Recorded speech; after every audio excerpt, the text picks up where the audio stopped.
Right off the bat. This is, well, one of my disclaimers is there's 4 people up there I never met. The other disclaimer is this is not history. This is just a personal adventure through the University of Wyoming experience that I've had, being superannuated as I have become.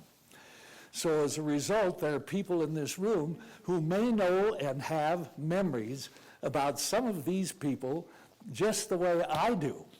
And at the end of this conversation that we're going to wander through the years of the university from this left-hand side, straight through to Father Time, going out to the 3rd millennium, right there.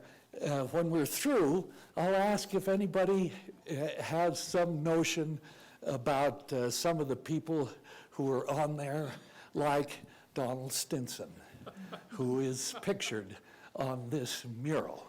And Phil, it's good to see you. Accuracy is not my business, but any embellishment or correction that you'd like to make, I'd love.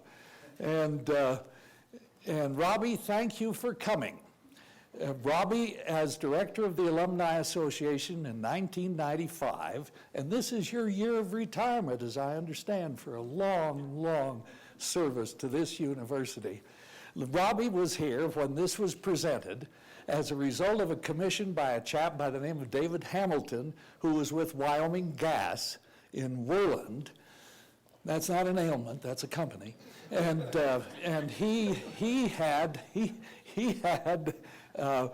commissioned Jim Davis of Worland, who was an artist who drew pictures, who later was a lumberman. I've always thought he was an art instructor up there. He could have been. He's a wonderful pencil artist, pencil and pen artist.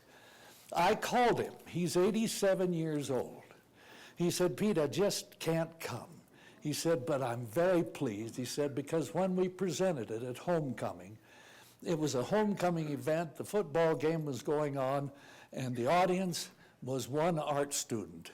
And I said, Jim, there are going to be more, and Robbie's going to be here, and we're going to send you the poster and the little article that came out in the paper so that he could be a part of it as well. He was enthused about it. And when I asked him, are you an art instructor? He said, no, I'm a lumberman.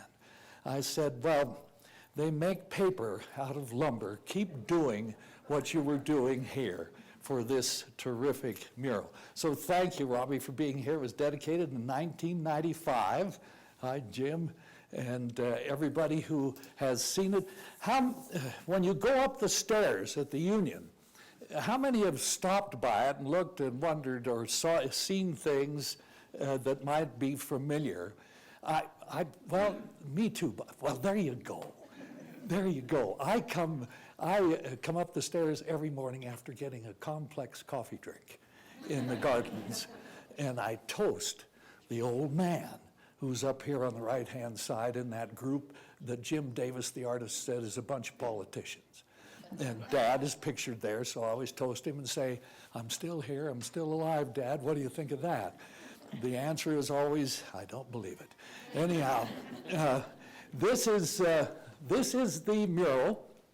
Well, everybody, I'm going to start on this left-hand side. And when you look at it closely, these are beautifully drawn little things.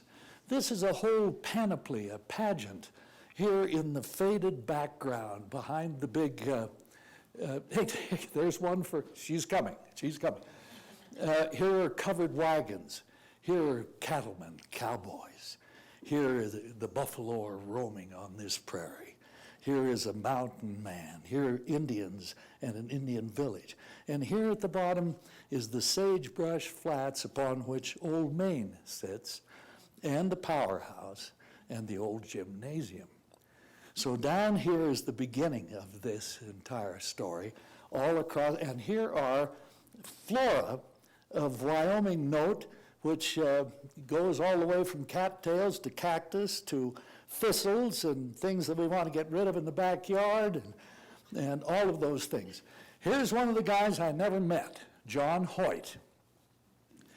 But here is the hall that was named after him. And the reason that takes on note personally for me is that my father, my brother and my father, Millward, was a hotshot student in the 1920s. He'd been to the Army and back. He also had a streak that you couldn't call anything but ornery. And he and Buck Buchanan and Glenn Parker and several other notables drove a cow into the door of Hoyt Hall all the way to the 3rd floor. A nightmare for custodians that you can only imagine. And he was then suspended from graduating that year in 1921. And the president was President Deming. And he said, you should have known better. You should have been a leader. That was a frightful thing for you to do, so I'm not going to give you your diploma. And he did not until the following November. In 1935, there was a banquet at homecoming, and Deming was to be the honored guest, and Dad was to be the MC.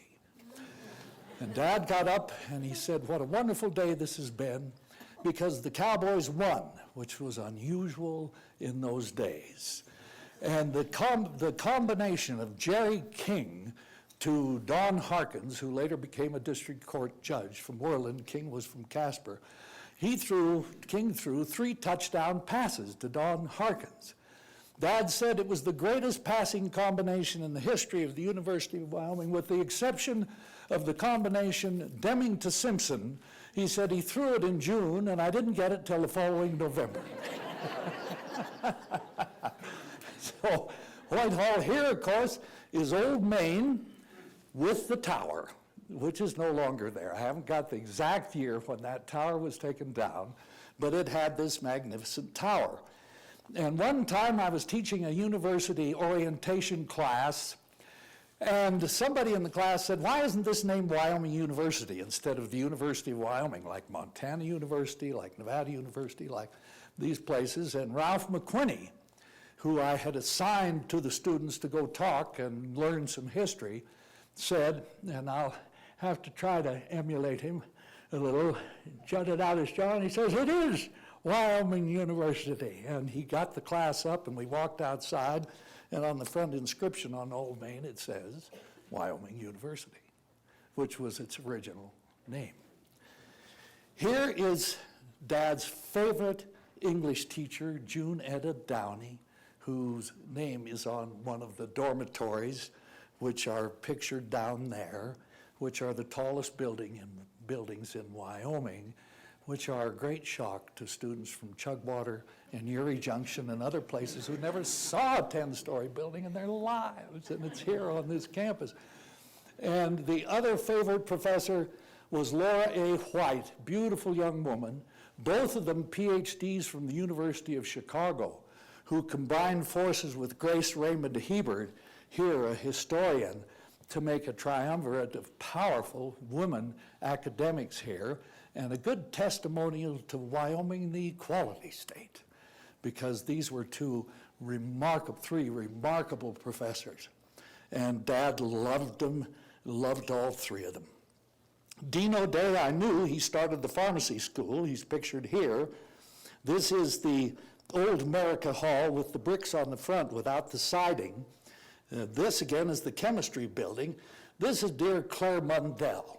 He was the guy who began the Commerce and Industry School here at the university, and all of the guys who took courses from him were familiar with a set of B movies called the Boston Blackie series. Anybody ever remember that? The detective Boston Blackie? Because Claire Mundell, this handsome guy, looked like Boston Blackie. So occasionally, one of them would slip and say, hi, Professor Blackie, or hi, Professor Boston. And he would glower, but he loved it. Because he too, he said, was a Boston Blackie fan. So Claire Mundell, and he was alive until just late in this last century. Coach Corbett. I visited Coach Corbett with my dad because Coach Corbett was Dad's football coach. The facility over here is named after him. And Coach Corbett, here at the university, there was one basketball coach, there was one football coach, there was one wrestling coach, there was one tennis coach, and they were all John Corbett. He was everything. He coached everything. He was a tremendous molder of youth. Dad was extremely fond of him, and he made lots of young people into young men and young women because he taught physical education for the girls as well. This is Otis Riekert, and I don't know Paul. Is Paul by any chance here? Otis Riekert was the Dean of Arts and Sciences when I was going to school here, and Otis, I have to tell the story of Otis and George Duke Humphrey, who was president here for 19 years, the longest tenure outside of Crane. Duke was a marvelous leader. He was sort of a top-down leader. He was not what you would call a collegial leader, but he was a strong builder, strong mentality, and completely in charge. So he hired an associate dean of College of Arts and Sciences, and Otis Riekert, never seen him, never met him, didn't even know who he was. So Otis, unlike many of his contemporaries, went up to Old Main and fronted the Duke in his own lair. And he said, I have never seen this man. I do not know who he is. How could you go out and hire him as my associate dean? I want to know that. And the Duke, in his typical way, said, you like him. Can you hear that in your mind? And Otis stormed out, and he learned to like him. Anyhow, here's the College of Arts and Sciences that he was head of. Here, of course, is the family statue in the middle of Prexy's pasture. We all know it. It's a Bob Russin, as is the statue here of Benjamin Franklin, as are the friezes on the education building and almost every other piece of art on the front of those buildings, Bob Russin. And this satisfied the tremendous debate that had gone on when somebody mentioned Prexy's pasture ought to have in the middle of it Steamboat, the cowboy, the horse and the rider, the significant logo that indicates Wyoming and the University of Wyoming. But the argument was, which way is the tail of that horse going to face? Otis Riekert didn't like the idea of it going toward the Arts and Sciences building. The gymnasium seemed like a more important place, but Ev Shelton said, I don't want it there. And by the time they spun that horse all the way around, the answer that Bob Russin came up with, let's have three people facing each other in a family mode in the middle of Prexy's pasture. And I heard a disreputable student of mine say, and was that the reason, Pete, that they are now mooning everybody? Well, anyhow, well, that is a story we won't go into very deeply. This is the half-acre gym. This is Red Jacoby, Glenn J. Red Jacoby, a former Air Force officer who was hired by the Duke to start an athletic program here, particularly football, because we had a powerful tradition in men's basketball here, in a time when women's sports were simply not honored. In fact, ladies and gentlemen, this is painful to mention. There's a 1952 annual. I was alive then. And in that 1952 annual, there are 6 pages of men's athletics, 6 pages, pictures, everything. There is one little half a page of gals in street clothes with Janie Lester, my friend, the president of this organization. And the caption under the picture was, athletics for the weaker sex. Listen to that gasp.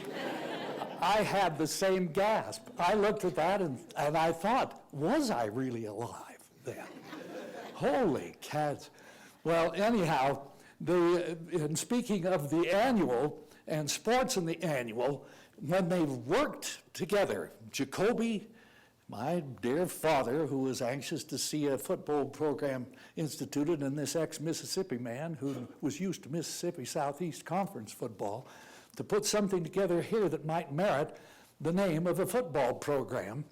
It was just after 1949, and the last picture in the annual of that year was 12 pages with pictures of men's athletics, and 9 of those pages were football.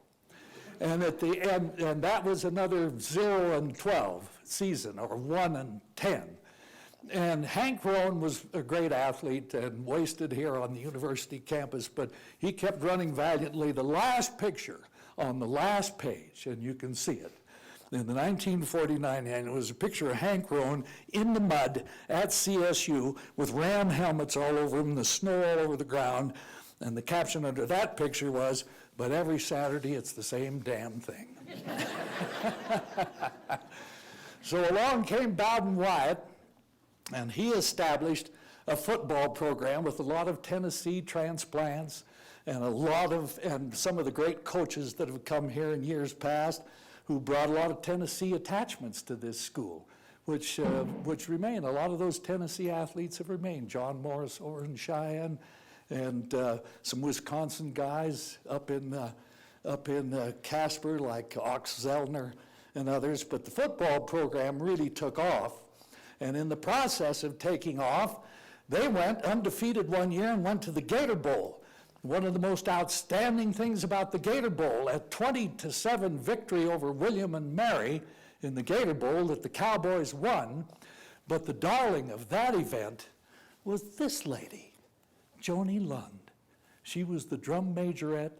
She was the most vivacious, attractive, winning, single at the time woman anybody had ever seen, and you just melt in the grass when she came by and said hi.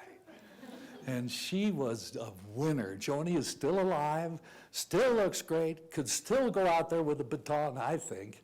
And she was, it's too bad that's not a bigger picture, but we would recognize her.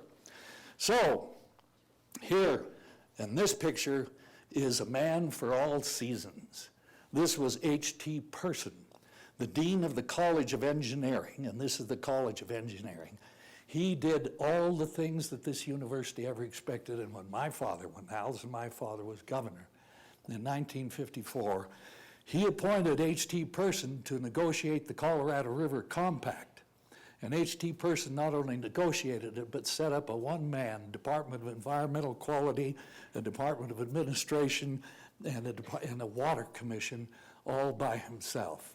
He was a remarkable guy, and after a very difficult time at the university with President King, he became acting president here. If you get a chance to sort of see the essence of H.T. Person, go up to the second floor of engineering and walk down the hall of the new side, and there is a bust, a bronze statuette of H.T. Person. It is empty. It's exactly who he is, but you can see through it. It's sort of strands of bronze. And the plinth is this, because H.T. always smoked a cigarette. There's a cigarette between the forefinger and the middle finger, and he's got his palm on his chin. It's a terrific essence of this great man. You get a chance to see it pointed out to some students in the process. So H.T.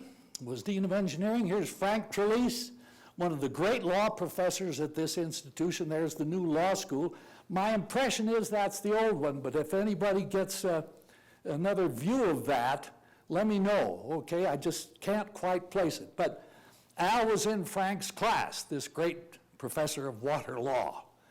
And one day, a guy in the back of the class was contending about an issue, and he leapt up and said, "That's not justice." And Frank said, "Get up." They all got up. He walked them outside. He said, "What does that say on the front of that building? School of Law, not School of Justice." Al said it's a lesson we all remembered. Didn't use it all the time, but we remembered it. Here's the native sport of Wyoming University, not just bull riding, but Jim Slater, no, but that's another story. Anyhow, not just that, but rodeo and skiing. Skiing, of course, skiing produced 3 generations of Norwegian students. And if you go to Oslo, Norway, in a 50-mile radius of Oslo, there are 300 alums of the University of Wyoming. There's the senior club, the IBM president, and one of the biggest real estate guys in Norway. There is the Rotary Club, which is almost all Wyoming alums. And then there's a club that has a sinister name of people from about 25 to 35 or 40 called the Laramie Buckhorn Boys. And I went to visit that club, and I'll tell you, I'd done the IBM guys, I'd done the Rotary, and I went to this other, and I'd borrowed a T-shirt from Rim Veda's husband, Dennis Dreher, of the Norwegian Olympics. Everybody familiar with the Norwegian Olympics here? For those of you who are not familiar with the Norwegian Olympics, skiing nude was a part of the game. So I had this T-shirt which said Norwegian Olympics. And I put my sport coat over the top of it and a shirt and a tie and the rest, and I went to the Laramie Buckhorn Boys thing. And I said, I suppose you think I'm an old gray-haired fitty-ditty from the University of Wyoming, but I want to tell you.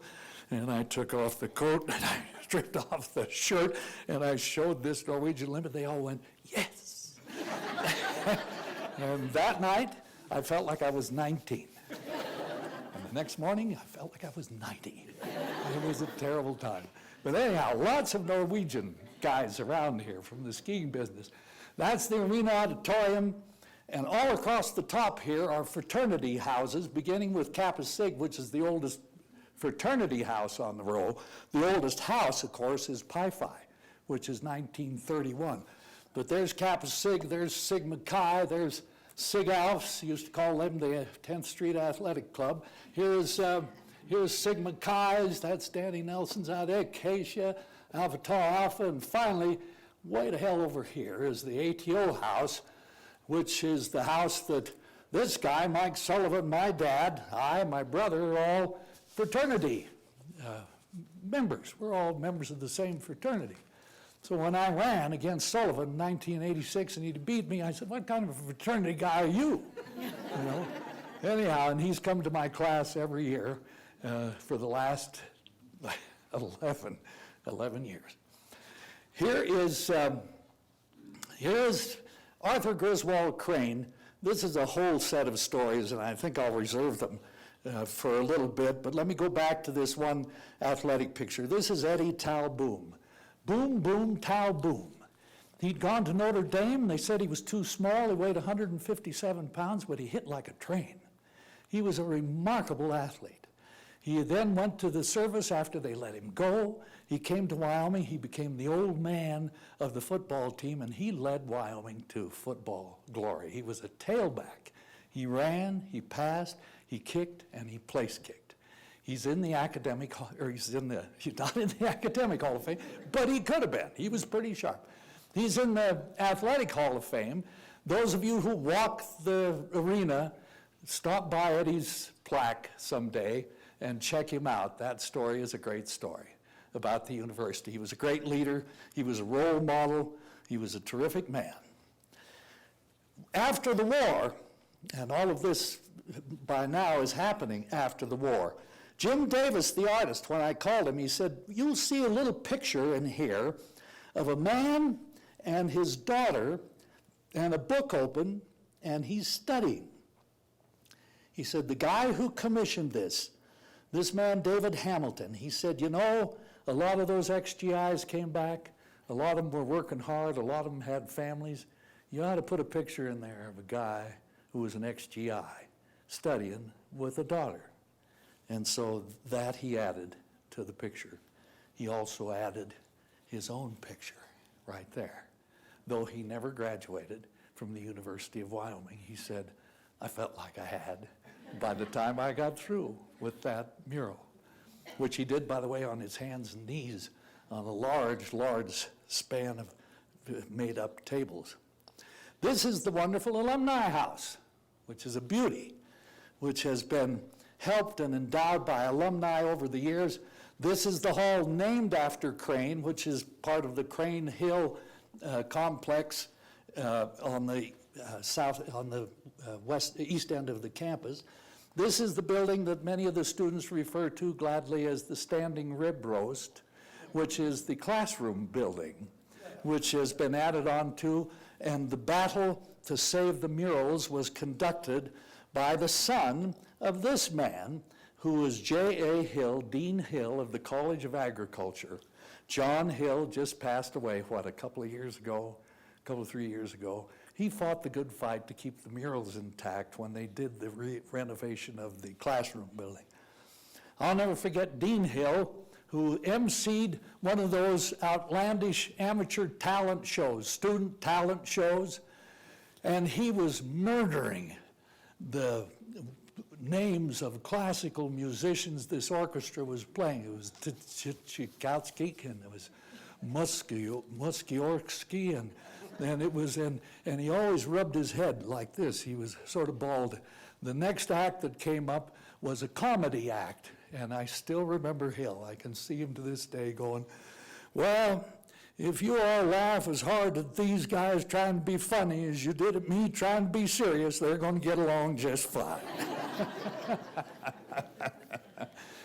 Anyhow, this is Flynn Robinson. They put Flynn here to represent basketball. Kind of unfortunate, and he said so himself, that he didn't put Kenny Sailors there, but at the time he was drawing, Flynn Robinson was just a phenomenon, a tremendous scorer, shot from outside. I actually went up and practiced. I came here on a basketball scholarship in '49. Believe me, I couldn't play with anybody now. And later, as I was playing for him, we were listed in the program, Al and I as others. And but old Ev gave me a great compliment one time when I said, I'm probably through. It's the end of my time here. And then he said, well, if you'd have stuck around, kid, I could have made you another Floyd Volker. That was a great compliment. He was not a shooter. That was a great compliment. He was a screener and a rebounder, and I could do that stuff. His granddaughter is here today playing volleyball. She wears Floyd's number. Go out and check her out. Ev was a terrific coach, Basketball Hall of Fame, National Hall of Fame, the 1943 championship team, which beat everybody. There was nobody left to beat. There were no pro teams.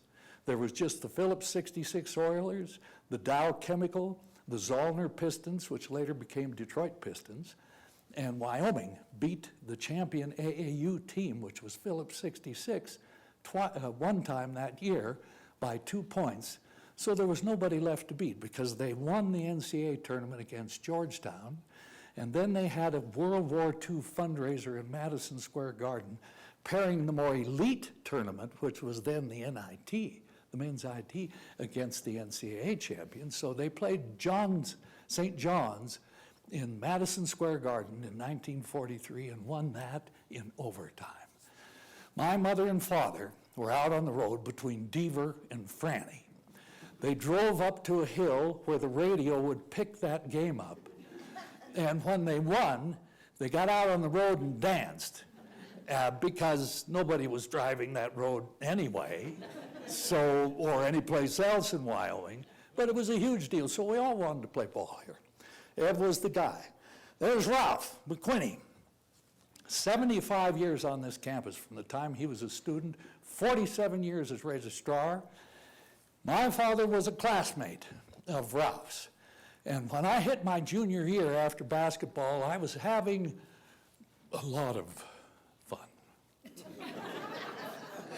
And my dad got wind of the fact that I was having a lot of fun. So he came down to Ralph and he said, Mac, I want to know, how many courses is Pete carrying?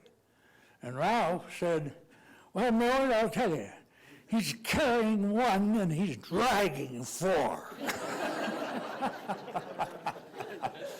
So Ralph used to call me young man until he was 97. I said, I wish you could stick around until you're 120. But here is a magnificent woman. This is Peggy Tobin. I had hoped she might be here today.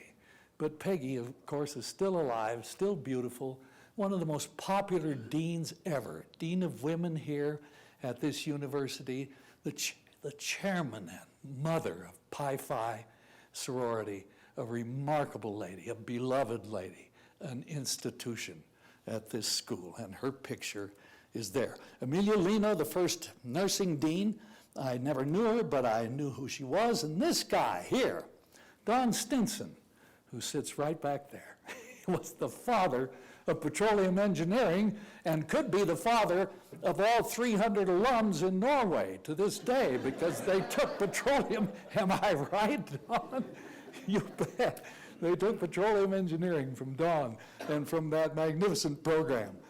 So here's Schwering, who is a great dean of the College of Education. Educational outreach and student teaching really took off under Schwering, who had an equally famous, if not more famous, son, Connie Schwering, the painter of the Tetons. His paintings right now probably go for more than the original College of Education. They are very valuable and they're very wonderful to have and to see. Don Veal, I worked for Don Veal. He was an atmospheric scientist and a terrific one. I remember standing in Old Main and a hailstorm came up and I said, Don, it's hailing outside. And he said, no, that's grapple. And I said, no, it's hail. He said, no, that's grapple. I said, my God, I almost forgot who I was talking to. It was in fact grapple, and I learned something that day. Don was a strong president for 7 years here at the university. Dean Robert Bruce, the guy who resuscitated the college of the graduate school itself and taught aesthetics. His enthusiasm was just catching. He was wonderful in the class. He made 8 o'clock in the morning look like, I don't know, showtime. You know, it was wonderful, and students gathered around. He gave me an A in aesthetics, which made all of my friends look at me askance, because you weren't supposed to get A's then. That made you an egghead, and that put you out of the category of beer-drinking fun guys down at the Buffalo Bar. But I got an A, and I loved it.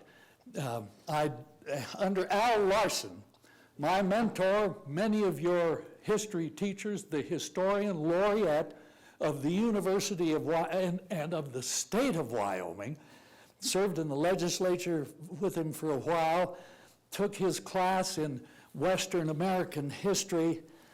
I didn't get an A out of Al, but it was because of a little mistake that I made in the history of the West. It was a huge, popular class. They gave the final exams in the auditorium over there. There were a lot of kids in there. My brother was in the same class. I was on the aisle. He was about 2 rows back of me and also on the aisle during the final exam. And I ran across a question that I was vague about. So Al Larson was down in front attending to things, and I leaned over and I said, question 4. And Al said, Sancho. And I thought, must be an itinerant trapper, probably working through the Natchez Trace and up into New Mexico, and I fabricated a magnificent story out of total whole cloth about Sancho, this itinerant trapper. And I handed it in with a flourish, and I got out in the foyer of the Arts and Sciences College, and I said, Al, thank you for helping me with Sancho. He said, Sancho? He said, I didn't say Sancho. I said St. Joe, the jumping off place of the Oregon Trail. I said, God, I got to get that test back. And I ran down to get the test back. It was gone. Okay. I got a C. It was gentleman's grade. That worked out for me. So later I came back to get a master's degree. And I went into Al's office. I said, I'd like to go for a master's degree here. And he said, Pete, you know, I would have thought that you would have been better off being a lawyer or a used car salesman or something, if you would like. But he says, I'll admit you into the program. He said, but no more papers like this. And he hauled out the ancient text. He said it was eloquent, Pete. It was beautifully written, and it was totally absurdly wrong. So I got by with a C. Anyhow, then there was here, here's a guy. How many people, maybe here right now, were seduced into taking geology as a major by this man, Sam Knight? I know you were, Steve. You're on the camera back there. I was, because if for no other reason than to go into Sam's classroom and watch him on a blackboard take a piece of chalk and use his shoulder as a fulcrum and draw in one swoop a perfect circle representing the world. And then he would draw these wonderful three-dimensional canyons and mountains and colored chalk and all kinds of things. I thought, I want to be a geologist. So like many other unsuspecting guys, I got into the program, and then of course you run into chemistry and paleontology. I went right to Al Larson in history. That's what you do. I'm a word man. I'm not a paleontologist or a chemist or something like that. But he was remarkable, and he was the citizen of the century in the American Heritage Center's centennial polling of citizens of the century. He became the citizen of the century, a great teacher. Right above him, George Frizen, a rancher who in his mid-30s went into academics and became, and I think this is true, everyone, the only man so far who was inducted into the National Academy of Sciences. That's a huge, huge honor. I think there are 900. And he was a real, legitimate claim to fame here at the university. Still alive, still when his blood is up, says GD a lot and things like that. But he's marvelous, marvelous man. Here is the rogues gallery of political figures, including a person that I would love to have somebody identify this person. I do not know who that is. I think it's Jim Geringer. I think Jim Davis didn't quite cut that. He would have followed Silver. Yeah. If it is, it's not the Jim Geringer I know. It's the only one that doesn't quite look like the guy himself. But this is clearly Mike. This is Ed Herschler. There's Cliff. There's Les Hunt. There's Dick Cheney. There's Stan. And there's Dad. And that's a good picture of him. And Tino Roncalio. And here, of course, is the stadium. And here is the dome of the Arena Auditorium. When Bob Frisbee was in the legislature from Cody, there was a lot of talk because surf was up. The money was in, just like it gets to be that way for us here with the mineral resources in the state. So they began to talk about doming the stadium. Make it like Dallas. Make it like Houston. Make it like Detroit. And Bob Frisbee's comment was, I'm for it, he said, but rather than just dome the stadium, let's hermetically seal the whole state, because that's the only way they're going to get down here in a snowstorm in the fall to see a football game. And it killed the bill. In any event, this is the Fine Arts building with actors and actresses and music. This is Steamboat statue. A guy by the name of Jeff Taggart, who's the son of Hal Taggart, who's the grandson of Grant Taggart, whose anyhow, Hal Taggart's son, Jeff, is a realtor in Cody, Wyoming. He and his brother got interested in art, and particularly interested in the talent of a young guy who was the son of a really fine local painter named Mel Fillerup. Peter Fillerup. He was a sculptor. And Jeff Taggart had played football for BYU. In fact, he married Miss Utah, and they're up there in Cody now. They've come to the bright side. Anyhow, so he said, I got tired, he says, I'm doing business in Wyoming, this is where I'm living, this is my locus. He said, I'm tired of going, every time I go to BYU, there's a big bronze cougar out there. We need a big bronze bucking bronco here. So we contrived, while I was in the foundation, a system whereby we'd sell little 2-foot statues and raise some money. And this monumental sculpture, the most photographed place on the university campus, went up by the arena. I'd hate to tell you all about the dedication ceremony and the argument that happened on the podium between a guy who thought it was Clayton Danks riding Steamboat, another guy who thought it was Farrell riding Steamboat, and we finally had to give him the hook, get him off the stage so we could get the statue dedicated back in 1986. So here is the first ever capital fund drive, $22 million. My God, they make $36 million every year now. Took us 5 years to get the money to build the teepee. We won't talk about the lawsuits about it leaking. The teepee and the art museum, which is a spectacular edifice here on the campus, and a very notable one in the American Institute of Architects journals. And then off here, ladies and gentlemen, goes Father Time into what is labeled the 3rd millennium AD. We'll have to get somebody like Jim to do the next century. But before I close, ladies and gentlemen, I will now sing for you our alma mater by following the words on this mural. Are you ready for this? God, no. But I'm going to do it. You start down here, and then it says, where the western lights long shadows over boundless. For line 2, go to engineering. Prairies fling, and the mountain winds are vocal.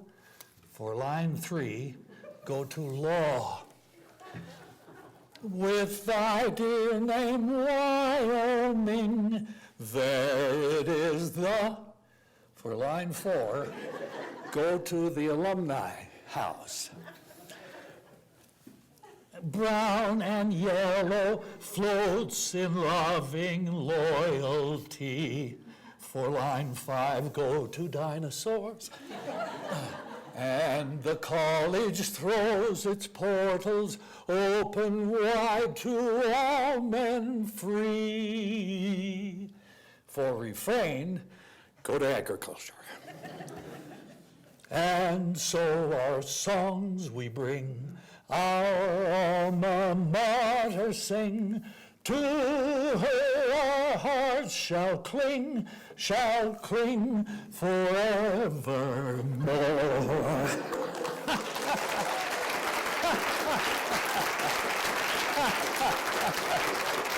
Thank you. Thank you. Anybody who wants to jump up and take a look and go through any of those or amplify any of the things that I've taught or correct some of the things I've mentioned, you're welcome to do it. Otherwise, there's refreshments and all sorts of things available. Kim? I thought you were going to talk more about Crane. Ooh. Right? You're going to say some juicy stuff. Okay. Crane, that was a time. My dad got into some. Al has described him this way. In fact, he's described him in terms of me. He says, Pete is content to let sleeping dogs lie. Dad used to kick him and wake him up. And so Dad was on the board of trustees. He was appointed by Nell Smith. Nell Smith was the handsomest guy you ever saw. He rode a horse like a movie actor. He came from the Sundance area, the Sand Creek Ranch and all of that area up there. His nephew was Speaker of the House, great big tall guy. Nels was not adept at the English language. And there are many stories about Nels. And in fact, one of the stories was that he came here to give a commencement address. It was outside. And he says, as I look over this panoramic picture, he says, I want to tell you, your college days is your happiest days, and you done good. And everybody clapped, and it was a terrific time. But Nels sort of had it in for Crane, because Crane was a very strict moralist, and he did some things he was terrific support for the students. He got some federal money into the ROTC program. He did some great things at the university. He was 19 years president, same number of years as the Duke. And he antagonized the old rancher from up in Sundance, and he appointed Peter Sill, who was a baker here in town, Tracy McCracken from Cheyenne, and my father as members of the Board of Trustees. And he told them all, I'm disappointed with Crane, and I wouldn't like to see him continue for long. And Dad, who had supported Nels, actually campaigned for him, decided that he probably ought to stay as loyal as he could. So for the first year, I didn't know this story, by the way, until I read Deb's book. Dad never told me this part. Anyhow, he worked against Crane, and he hauled out a questionable decision in terms of engineering, and also hauled out this unfortunate event where he'd opened car doors at the engineer's ball, and hauled young students out and told them that if they wanted to do that sort of thing, they should go down to First Street. Very controversial statement for all of you who know what that number is. And so Dad worked against him, but as he went through the 2 years remaining on Crane's contract, he came to admire him. And when the vote came in 1922 to get rid of, or 1941 to get rid of him, Dad and Tracy were the only two guys who voted against it and spoke against it. Crane, of course, later became governor of the state, but it was a controversial time and a tough time. It was also, Dad had a great knack for sense of humor in those Board of Trustees meetings. Al has inherited that, and he could diffuse a lot of difficult comments and tense moments. But Tracy also had a friend who had a great sense of humor. And one of the great stories Dad passed on is that they wanted to start a dental school here.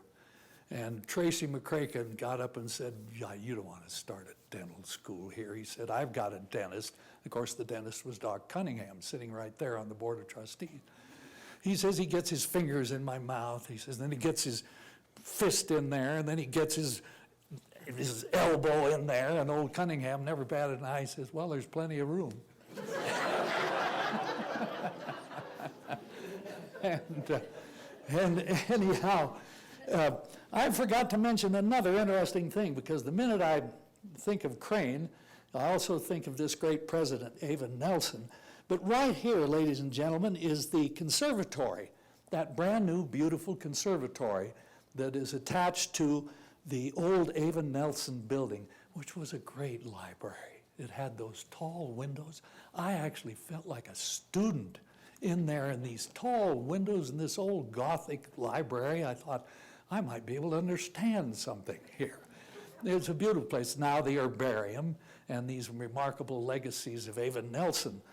But the conservatory is named after a family member, Lewis Williams, who is a relative from the Jacks. He was the former curator of the Chicago Botanical Gardens, and he invested cleverly, and he gave a chunk of money to build this conservatory. So he was a kind of a notable guy. And he mentioned that there are all kinds of notable family members up in Jackson. The streets are all named Simpson or Millward or Pearl or Ida or things like that. And I said, oh, so that makes the whole family notable. He said, no. He said, the surveyor was my grandfather. So he named them all after the family. But that is a beautiful addition to the campus. And right out in front of it in the circle, as you come from Old Main and go down toward 9th Street, is this little monument that Ole Olson, do you remember Ole, who was on the buildings and grounds here for years, the Swedish guy? He said, Pete, there's a monument over in the junkyard over there, and it's to this young man who died when Avon Nelson was received here at the university. He'd come over by horseback from Cheyenne. The mural is right beyond this wall on the inside of that other ballroom wall of the reception of Ava Nelson. The young guy taking care of the horses was trampled in an accident and died. His name was Lowell O'Brien. And I went to Veal and said, I wonder if there's a chance to get that revived and maybe put on the campus somewhere. He said, well, it's a fountain. We can't. I said, maybe just put it somewhere. It is there now in that little circle in front of the conservatory, the monument to Lowell O'Brien, this young student who died at the age of 24 in that reception. Baseball. I could just hear John Kosich, Millward Simpson, John Bellamy rolling over in their grave when they dropped baseball after 84 years. But the baseball stadium served up the coldest seats and the coldest hamburgers in the entire Mountain West Conference. And so it was always tough to play baseball around here, but some great baseball players came out of here. And I remember when I was living in the athletic dorm, that's the Alpha Pi Epsilon dorm, which the acronym is APE, the APE dorm, which is over here, the old McQuinney Hall. In fact, it's right there, right there. And we went to a track meet, the first track meet of the Skyline Conference, the first track meet to be held in the new track and field facility out here on the edge of town, which is now the Louis Madrid complex, a great old runner kid.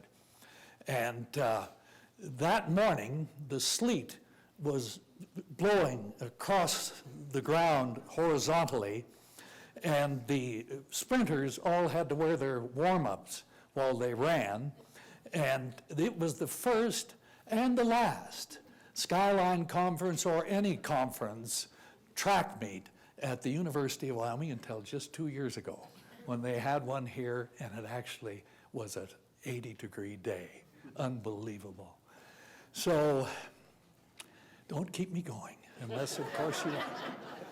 Any comments or any, Joe? When was the piece done?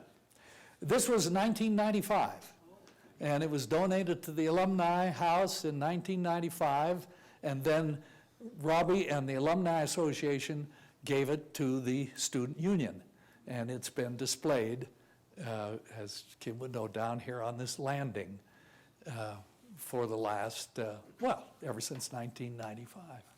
Of course, it's a selected view of the university. It largely came through Dave Hamilton's view of it. He took him all around the campus. The building replicas here are beautiful.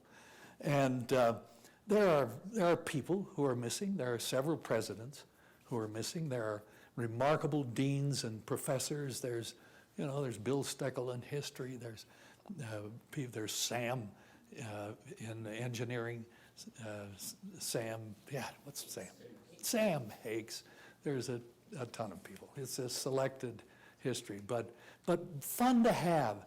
Just wanted to be able to breathe a little life into it, which we all see in it in our own ways. But it makes it was wonderful to have to do it.